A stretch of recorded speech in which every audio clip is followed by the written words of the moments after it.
there's a lot of topics that come out about fitness with police, Yes. right? Yep. And you've always said the reason you work out is that you want to reduce the amount of violence that happens. Absolutely. If you're big and strong, people are have a less tendency to mess with you, right? Man, not necessarily big and strong. And I'll say this: there are bad guys on the street that if you are the big athletic guy in the group, you're the one they're going to talk the shit to. If it's a small frame guy, a small female or something like that. For a lot of these guys on the street, it's all about dominant male. That's what they know in the gang world or bad guys. And so it's like, man, what are they really proving if they're trying to go after the smallest person in the group? Right. So it's more to me about having the words command presence. So if you look good in your uniform, you keep your shoes clean, you don't have a giant belly hanging over your gun belt. Your gun belt's not all beaten up and ratty looking. You're replacing stuff as it starts to look bad. Your uniform doesn't look like shit. Things like that. That saves you a lot, I think, dealing with people on the street because they know, hey, this person comes to work squared away. Right. This person's taking this job seriously. Things like that. Now, don't get me wrong. I mean, I've been in fights and chases and stuff like that with guys, despite trying to hold my appearance up. But I think that goes a long way. And I can't speak for every police department. I know, every department I'm fairly confident has what's called a use of force continuum. And it basically is going to be in your manual, your policy and procedures. And it talks about the different various levels of force. The bottom force is command presence. Just, I don't believe it's force, but that's just You just set the tone. in the literature. It's like, that's the whole point. You're there. And then it's usually like a verbal command. Hey, turn around. Right. And then it goes from there, depending on the suspect's actions. Is it, a dog bite, a taser, an impact weapon, which can be a fist or a hickory baton, all the way up to deadly force being, you're running someone over with a car, you're shooting them with a gun. So, right. So, yeah, this leads me to the fact that Texas has been in the news a lot for lots of things lately.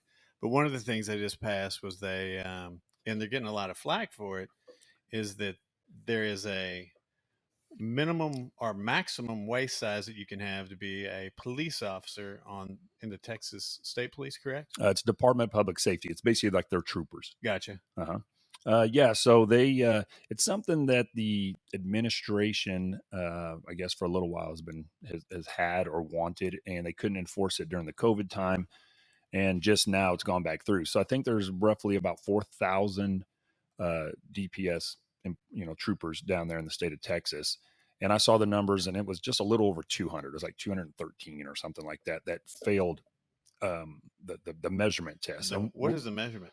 Well, it's literally the waist. They are measuring the waist, and I think it's any male that has a waist over 40 inches and any female over 35, and that's considered a failure. And then they have another option to do like either a running, rowing, bench press, some type of testing to see if they still pass. And I think out of that 213 that were considered, out of shape by the measurement, I think there's literally only like 2 or 3 that failed the test. And so again, going back to what I was saying, the command presence, yes, I believe in it. However, I don't think, strictly somebody's waist size is a measurement of their ability to be a cop or their fitness level. Because listen, Vic Rigolato, for instance, here in Tulsa, our sheriff, guy played college football. He was a boxer for a little while. He's run a marathon, and Vic's a bigger guy. Now, I don't know what his waist size is, but I can tell you he can chase a bad guy down. And, if the bad guy chooses to fight, Vic will fight. Vic will fight, And so the measurement, I don't think that should be the sole basis on the fitness level of a person. Obviously, it does go hand in hand, if you're obese or you're overweight. But here in America, I mean, you're in the health industry. I think it's something like 42% of Americans are considered obese, and it's like 70 something, roughly 72% of Americans are overweight. Yeah. We use a term called the BMI, which is your body mass index, and it takes your, well, I mean, the 40, like say if you have a 40-inch waist and you're a man, if you're 5'2", yeah, that's a problem. Yeah. That's a problem. But if you're 6'10", I'd say if you were again, fall back to, guys that are athletes. I had a guy in my police academy that was an offensive lineman for the University of Oklahoma. Yeah. He was a big guy, but he was he was a fantastic athlete, And he could tackle people. and he could tackle people. And, you know, and he left Tulsa Police Department, but he's still in law enforcement to this day, working, you know, with federal agencies. So it can't be just that as a measurement. Now, one thing I do 100% believe in, I think there should be mandatory yearly fitness tests for officers. Listen, this job, you're going to get in a scuffle or a fight with somebody at some point. You're going to be depended upon to pull a person out of a burning car at some point. You know, you never know what's going to happen. You're going to, have to fight a guy for your own gun at some point. You're going to have to, whatever it may be. There's something out. You have to It's jump up. physical. It's physical. You're going to have to jump out of a car and run to, I don't know, a kid drowning in a pond, and you've got to be able to run down this hill in your gear and go get this kid. Whatever it is, there's things you're going to have to be able to physically do. And, just like the military, they've got, physical requirements. It gets broken down by your age and gender as you get older. So the time gets easier, whatever it is.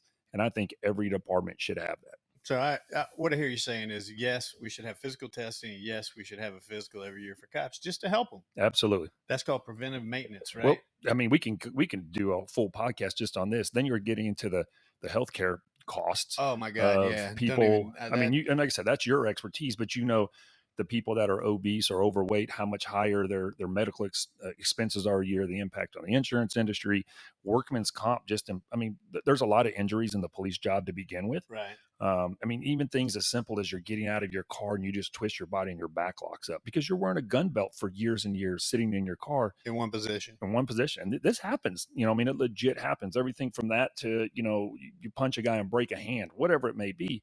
But there are, that impact on the police department. When that person's hurt, you're pulling them out of the field. And needless to say, anytime you don't feel well, you're tired a little bit, it affects you mentally. Absolutely. Decision making, your attitude, all of those things. So yeah, I kind of agree with that. So I'm with Texas on the figure it out. No, I am too. Get their cops a little healthier. I get, when you're talking 200 guys out of 4,000, I did the percent. It's 5%. Yeah. So that's a low number. It's 5% that were over that waistline number, especially when you're talking 70+% of the U.S. population is overweight and 40-something% are considered obese. So they're obviously well below the national average of the general public, but they should be able to all pass a physical test. And if so, let them do their job.